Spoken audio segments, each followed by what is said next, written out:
Hare Krishna. Thank you all for joining this morning.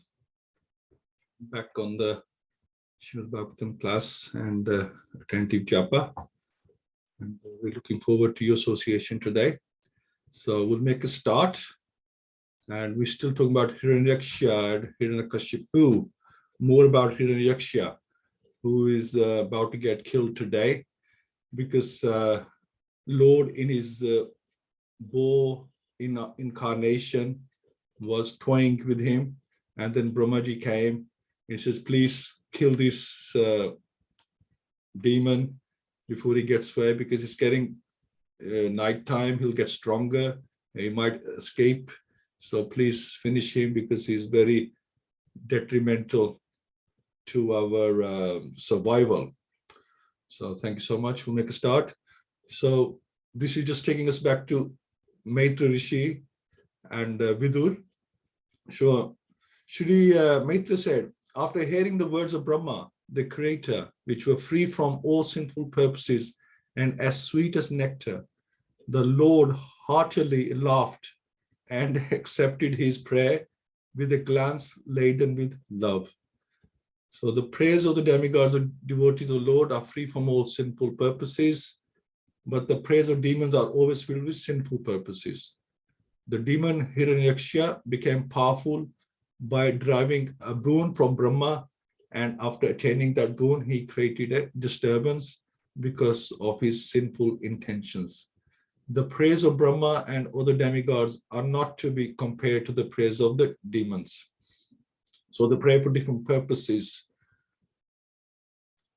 The demigods or the devotees pray to please the Lord, to glorify him, whereas the demons would pray because they want something.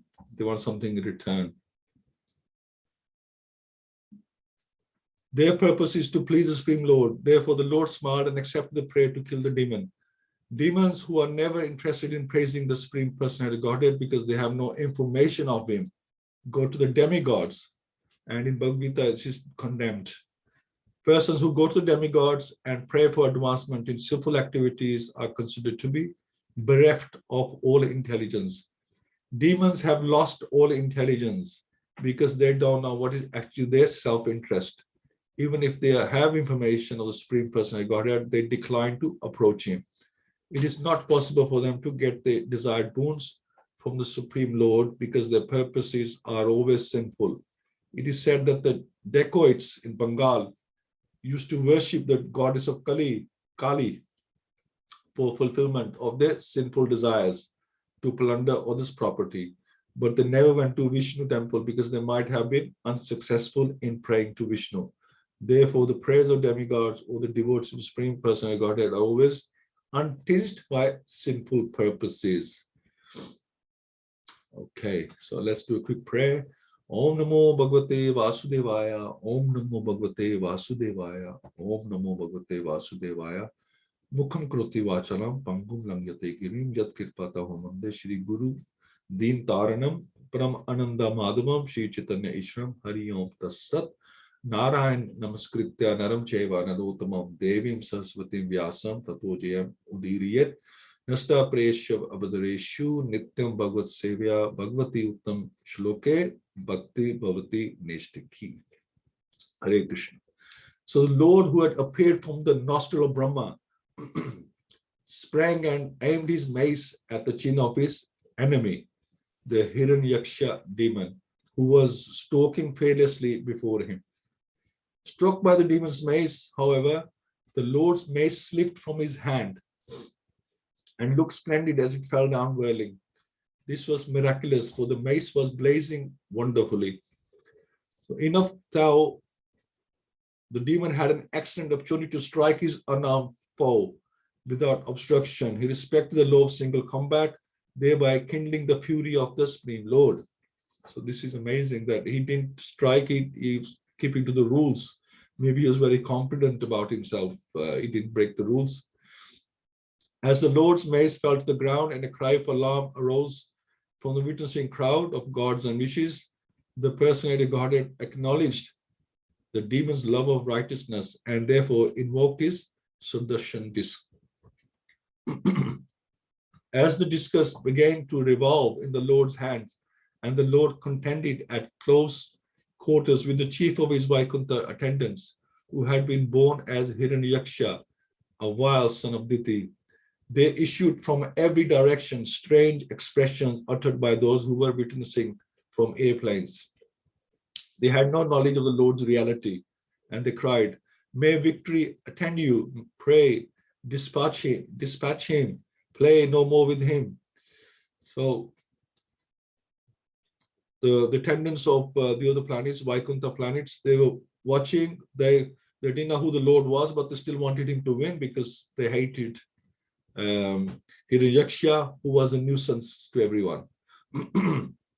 When the demons saw the personality Godhead, who had eyes just like lotus petals, standing in position before him, armed with his Sudarshan discs, his senses were overpowered by indignation. He began to hiss like a serpent, and he beat his lip in great resentment. The demon who had fearful tusks stared at the personality Godhead as though to burn him.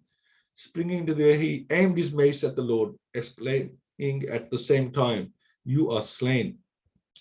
O saintly Vidur, while his enemy looked on, the Lord and his bow form, the enjoyer of all sacrificial offerings, playfully knocked down the mace with his left foot, even as it came up upon him with the force of tempest. The Lord then said, "Take up your weapon and try again, eager as you are to conquer me." Challenged in these words, the demon aimed his mace at the Lord and once more loudly roared. When the Lord saw the mace flying toward him, he stood firmly where he was and caught it with the same ease as Garuda, the king of birds, would seize a serpent. So the Lord was just playing with him, but Hiranyaksha thought he was stronger and he was better and he could defeat him. His valor, thus frustrated, the great demon felt humiliated now and was put out of countenance. He was reluctant to take back the mace when it was offered by the personality Godhead. He now took a trident, which was rapturous as a flaming fire, and hurled it against the Lord, the enjoyer of all sacrifices, even as one would use penance for a malevolent purpose against the holy Brahman. The demon was enraged when his trident was cut to pieces by the discus of the personality Godhead. He therefore advanced towards the Lord and, roaring aloud, struck his hard fist against the Lord's broad chest. So his hand-to-hand combat now, which bore the mark of Shrivatsa. Then he went out of sight. Shrivatsa is a curl of white hair on the chest of the Lord, which is a special sign of his being the supreme personality of Godhead. In Vaikuntha Lok or in Goloka Vrindavan, the inhabitants are exactly the same form as personality Godhead, but by this Shrivatsa mark on the chest of the Lord, he is distinguished from all others. So hit in this manner by the demon, O Vidur, the Lord who had appeared as the first bow, did not feel the least quaking in part of his body, any more than an elephant would when struck with a wreath of flowers. So the Lord, he is the strongest, and one strike from this demon is nothing for the Lord.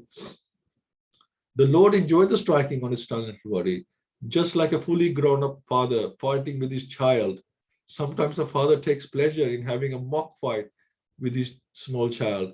As similarly, the Lord felt Hiranyaksha striking on his body to be like flowers offered for worship. In other words, the Lord desired to fight in order to enjoy his transcendental bliss. Therefore, he enjoyed the attack. So the Lord sees things different to us. We see demons, we see fighting, we see killing, but it's described here that Lord wanted to fight. This is why he arranged all this pastime, and the Lord felt like he's fighting with his small son, having a mock fight and enjoying this moment. The demon, however, employed many conjuring tricks against the personality of Godhead, who is the Lord of Yogamaya. At the sight of this, the people were filled with alarm and thought that the dissolution of the universe was near. The fighting enjoyment of the Supreme Lord with his devotee, who had been converted into a demon, appeared severe enough to bring about the dissolution of the universe. This is the greatness of the Supreme Personality Godhead. Even the waving of his little finger appears to be a great and very dangerous movement in the eyes of the inhabitants of the universe. So this is the thing, we see things very differently, whereas it's not much for the Lord to create or to destroy anything. The Lord, the personal enjoyer of all sacrifices, now discharged his beloved Sudarshan, which was capable of dispersing the magical forces displayed by the demon.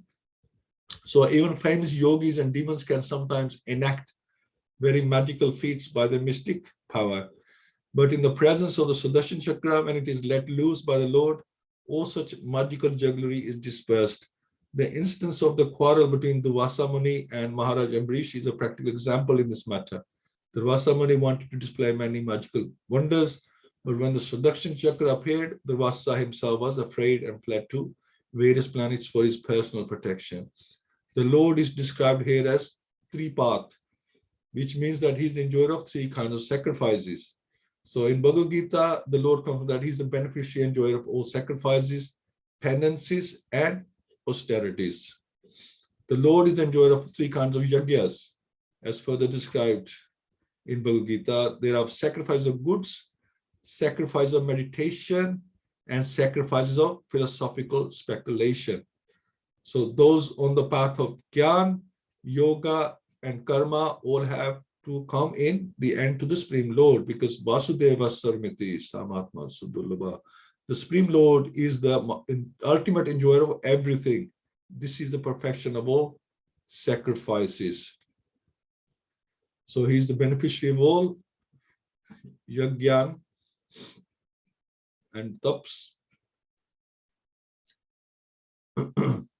So when the demon saw his magic force dispelled, he once again came into the presence of the personality of Godhead, Keshav, and full of rage tried to embrace him within his arms to crush him.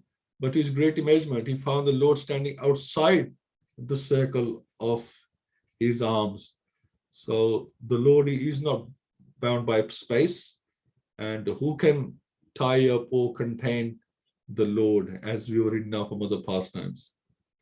In this verse, the Lord is addressed as Keshava because he killed the demon Keshi in the beginning of creation. Keshava is also a name of Krishna. Krishna is the origin of all incarnations. It is confirmed in Brahma Samhita that Govinda, the Supreme Personality of Godhead, the cause of all causes, exists simultaneously in his different incarnations and expansions. The demon's attempt to measure the Supreme Personality of Godhead is significant.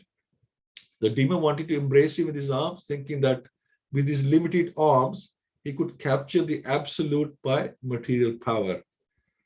He didn't know that God is the greatest of the great and the smallest of the small. No one can capture the Supreme Lord or bring him under his control.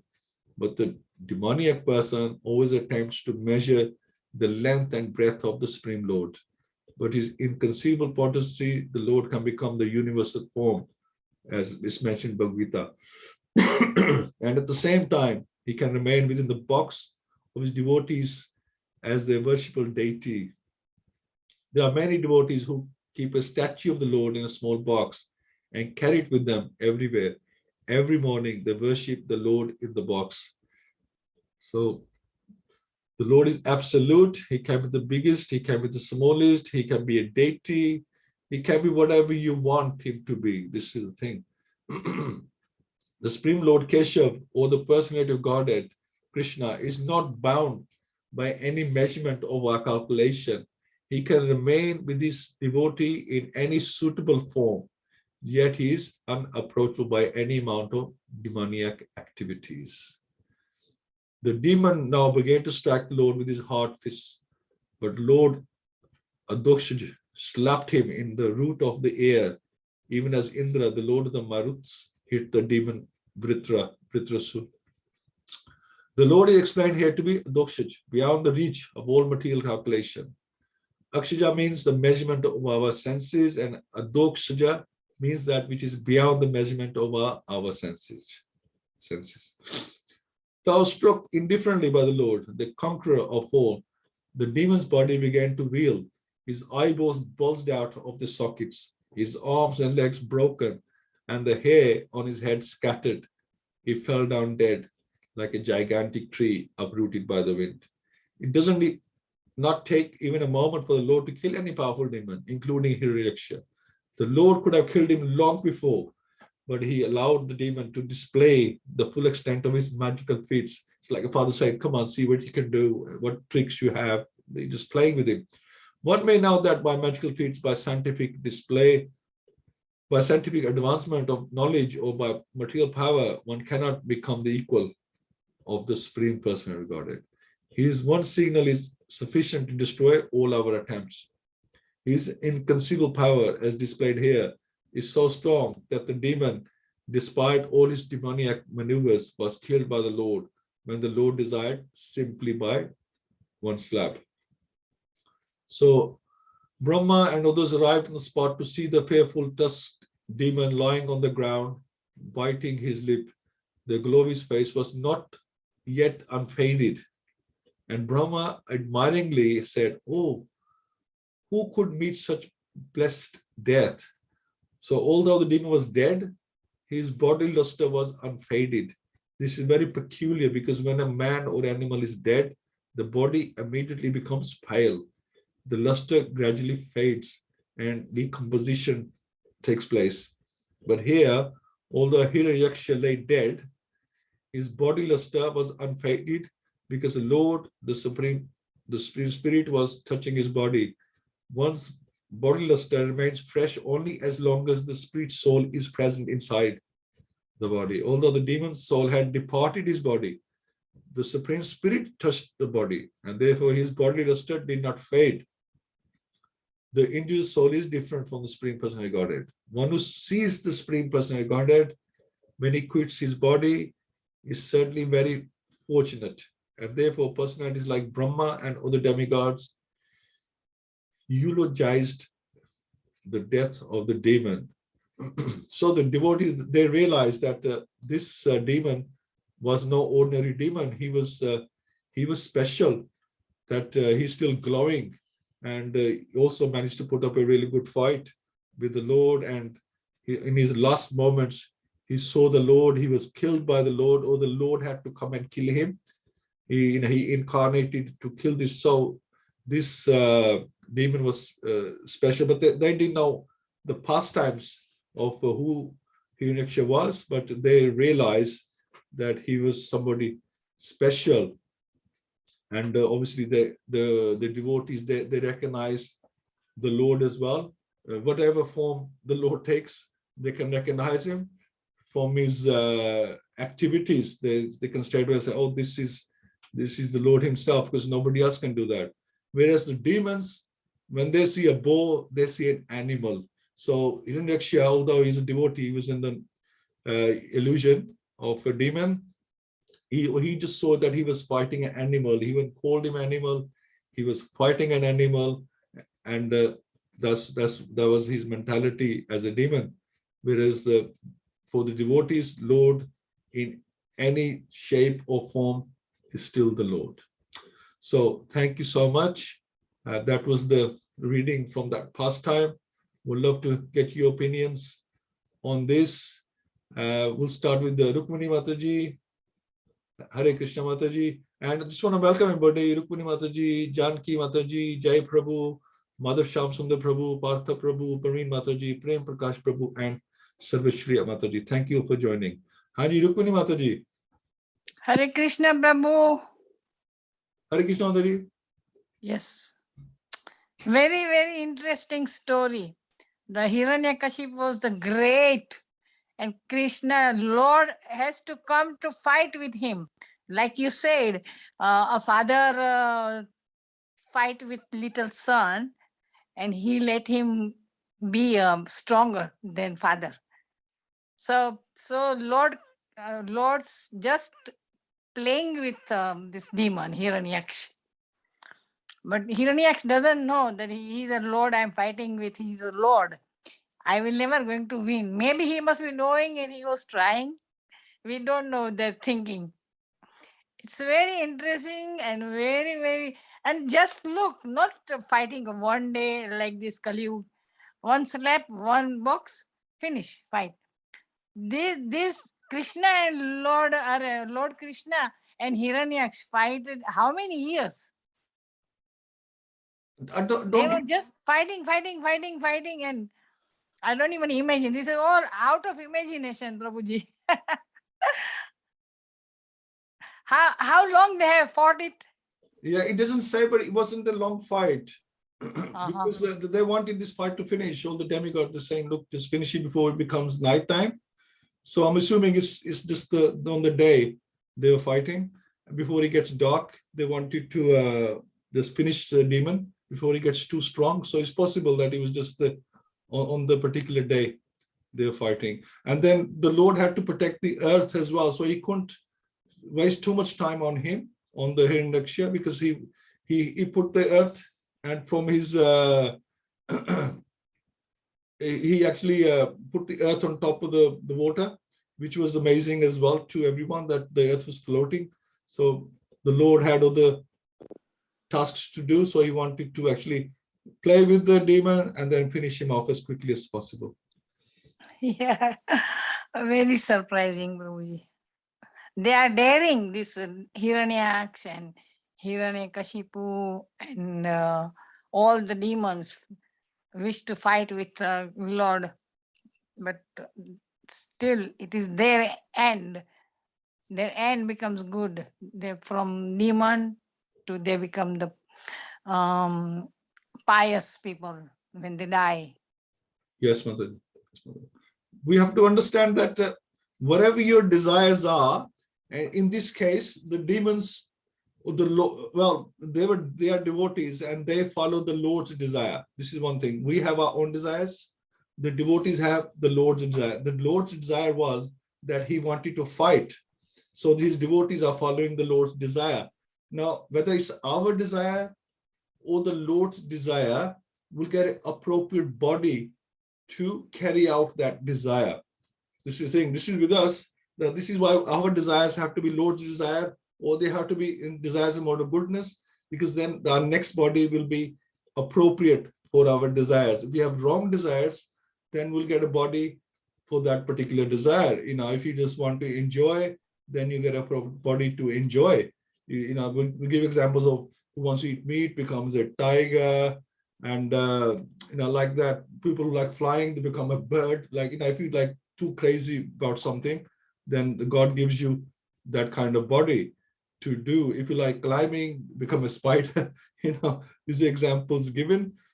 So whatever your desire, you get the appropriate body. So the Lord's desire was that he wanted to fight. So he gave Hiranyaksha and Hiranyakashipu the appropriate body because they wanted to follow the Lord's desire. So he gave them the appropriate body. So they had the right body to fight the Lord. They didn't want a body to fight any ordinary person. They wanted a body to fight the Supreme Personality of Godhead. So they have to be really strong and full of magic and feats. And they must be stronger than everybody else on the planet at the time as well. So otherwise, what's the point? They feel they're the strongest, and they are good contenders to fight the Lord. So this is how it works. Thank you, Mataji. Thank you, Prabhuji. Very interesting story here of Hiranyaksha and Hiranyakashipu. Yeah. Thank you, Mataji. Okay, my father-in-law is there as well. Actually, I don't know if you'd like to say anything. Anyway, welcome to the program. We have Janaki Mataji. Would you like to say something? Hare Krishna. Hare Krishna, Hare Krishna. It's a nice story. Thank you very much for explaining us. Thank you. Thank you. Okay. Jai Prabhu is only listening today. Partha Prabhu? Hare Krishna Prabhuji. Jai. It's very nice to hear you after a long time. I got after 3-4 weeks gap, and it's a very nice pastime. Yeah. Today, when I'm listening to you, my realization was not in particular to relate into this pastime, but I mean, how Srila Prabhupada narrated this is wonderful. Like, it's not easy to understand all those things about the symbols of the Lord, and how the Lord is feeling, Lord feelings, and how was demon reacting. Only Srila Prabhupada only can explain in that way by which we can actually get the devotion. So even though it's a fighting, it's all about fighting, but we don't see the fighting actually. We see all the devotion in this also. So that's where like one of the Prabhuji was saying that listen to only those classes which can give you devotion, not just the entertainment. So in this fighting also Prabhupada put all the devotional things which helps us to get the devotion only. It's not like a fighting story at all. That's very nice, Prabhuji. That's all. Wonderful. Yeah, it's very good realization, Prabhu. Absolutely. And explains that although everybody else saw fighting, the Lord saw devotion of his devotee, and he was playing with him, with him like a son.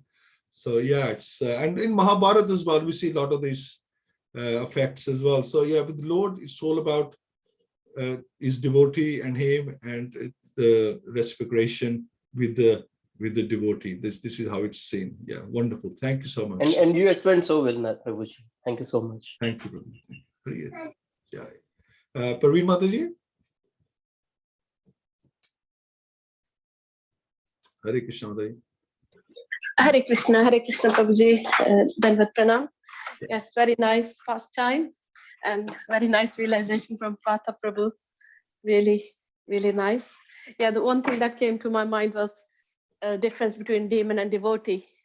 Devotee only glorifies the Lord, and demon is asking for the material things. So I think I'll remember that if ever I want to ask something, that's a demoniac quality. So very nice. Thank you, Prabhuji. Hare Thank you, Krishna. Yeah, we can Glad ask, you're feeling better. Yeah. yeah, much better. Much better. Good. Yeah, we can ask for devotion, not non-material things. Ask for spiritual. Yes. Of course. Yeah. Hari Bol. Hari Thank Bol. you. Hari Bol. Okay, Prem Prakash Prabhu.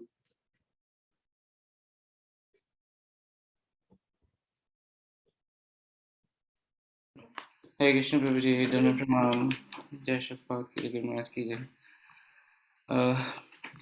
Yeah, so Prabhuji, I was just seeing the description basically, how the things are going on over here. Even the fight is there. Lord is enjoying just like a cat enjoys a mouse in mouth and let them go and all this thing. But whatever it is there, we all in a material world, Prabhupada says that it's a world of anxiety, and the meaning of happiness is having less stress or less the absence of trouble is happiness for us. I mean, I'm not finding the right word, but that is it. So that is trouble is a happiness for us, but it's not the actual happiness. So we all live in anxiety. So whether it's an ant or till Brahma, and we can see over here that, I mean, everyone is anxious that universe is getting destroyed at the moment. Dissolution of universe. I mean, to be honest, it's the beginning of universe when Lord Dura is coming and then saving Mother. But everyone is getting anxious because there's a small twist in although Lord Brahma knows the Leela what's going to happen, but there could be any twist, and Lord is the proprietor who is going to make that twist. He is the supreme person who will make that twist. So everyone is anxious that what's going to happen, how is going to happen. So that's very interesting. And another thing which I like is that he's a supreme person for sacrifice. It could be mental sorry, it could be the sacrifice of Gyan. That's what he said, right? I'm missing the point, but 3 sacrifices he mentioned was really interesting to understand in this narration. Mental sacrifice, then sorry. This is a reminder. So these sacrifices, those were interesting from the speculative perspective. Mental, I mean, Gyan and sacrifices, speculation is interesting to me. And then physical. So if I don't remember the 3 sacrifices, so that brought my attention. But overall, I was just seeing that everyone is anxious. Nobody is beyond anxiousness. The only thing is to depend on the Lord, trust Lord. What's going to happen is going to happen good for everyone. At least happen good. What He thinks would be good. And no point instructing Lord what's going to happen, but just praying and understanding, just praying to Lord that what will happen should be as per His desire. So if it is as good, good will happen. If it is as bad, and bad will happen. And He's well-wisher of everyone. He's a true friend. He's the only friend. So He goes through with our plan. The only surrendered soul will actually follow His desire. So in this case, we are seeing that everyone is following his desire. Even Hiranyaksha is following his desire to fight against him. Lord Brahma is getting anxious because of that, and all the demigods are getting anxious as well. So this is really amazing. I mean, the Leela is there, and if we mentally speculate, then we see that everything is happening. But to enjoy the Leela, one has to be in Leela and then see what is happening, whether it's being anxious at that moment or being fighting at that moment, doing it with heart for the Lordships, basically, what He desires, we are doing it. So that is a mood. That is a mood to enjoy the Leela as well. That's from me, Prabhuji. Hare Krishna. Yes, wonderful, Prabhu. Yeah, excellent. I'm just thinking from my own point of view when I was reading this earlier, that me and my father, we was always wrestling when I was younger as well. And I was like, he was like 3-4 times, and even now, like size I am now, he's got a bigger frame than me. So you can imagine that when I was a lot younger, how bigger he was than me. I used to get him in a headlock like that, and he couldn't get out. He couldn't get out. And I was thinking, I'm so strong. My arm is so strong. But now I'm thinking that he should let me do this. He was just enjoying it, that thinking that I'm stronger than him. So he would let me do that. And I'm also thinking that, fathers and sons, we don't always embrace each other that much. Fathers, we don't, mothers are always embracing the kids. We don't embrace. But I think this was like an opportunity for him to embrace me and for me to embrace him. If you see what I mean. I have my sons, we embrace occasionally. We don't embrace all the time, just one of those things. It's a manly thing, we don't get too emotional, try not to get too emotional. And I think, it's a beautiful idea for son and father to have a wrestling. It's one way of them to connect together so nicely.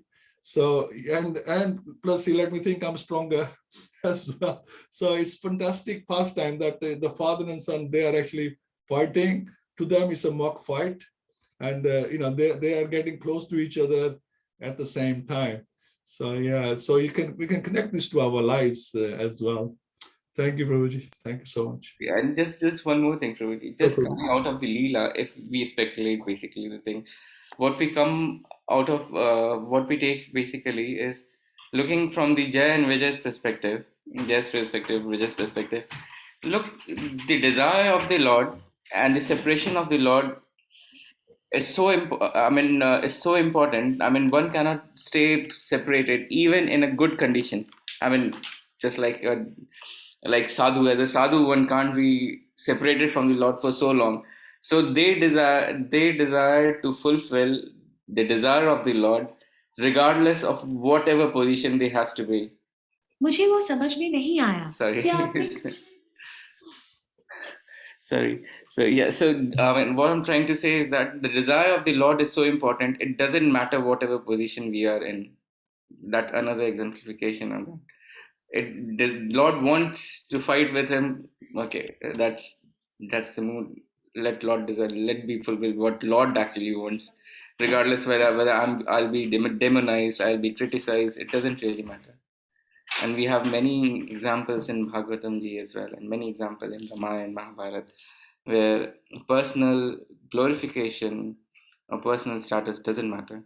What matters is what Lord desires. So that's another thing coming from here as well.